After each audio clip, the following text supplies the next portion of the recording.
થરાદના કરણપુરા ગામે એક ખેત તલાવડીમાં ડૂબી જવાથી બે આશાસ્પદ યુવાનોના કરુણ મોત નીપજ્યા છે, જેને પગલે સમગ્ર પંથકમાં ભારે ગમગીની છવાઈ ગઈ છે.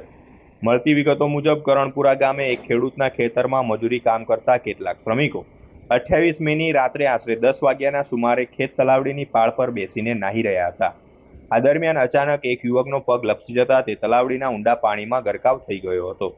તેને ડૂબતો બચાવવા માટે બીજો યુવક પણ કૂદ્યો હતો, પરંતુ કમનસીબે ઊંડા પાણીના કારણે બંને યુવાનો પાણીમાં ડૂબી ગયા હતા. ઘટનાની જાણ થતાં જ થરાદ નગરપાલિકાની ફાયર બ્રિગેડની ટીમ તાત્કાલિક ઘટના સ્થળે દોડી ગઈ હતી અને આશરે 40 મિનિટની ભારે જહેમત બાદ બંને યુવાનોના મૃતદેહને બહાર કાઢવામાં આવ્યા હતા.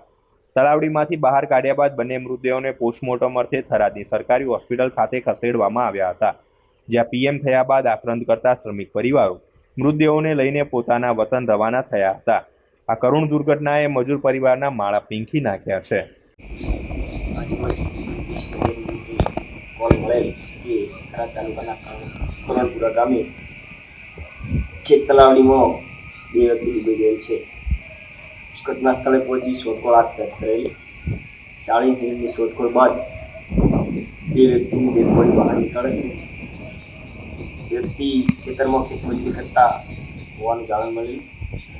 તે રાજસ્થાનના બારમેરના હોવાનું જાણવા મળેલું. બોડી બહાર નીકાળી પરિવારને સોંપેલ અને પીએમ માટે રેફર કરવામાં આવે.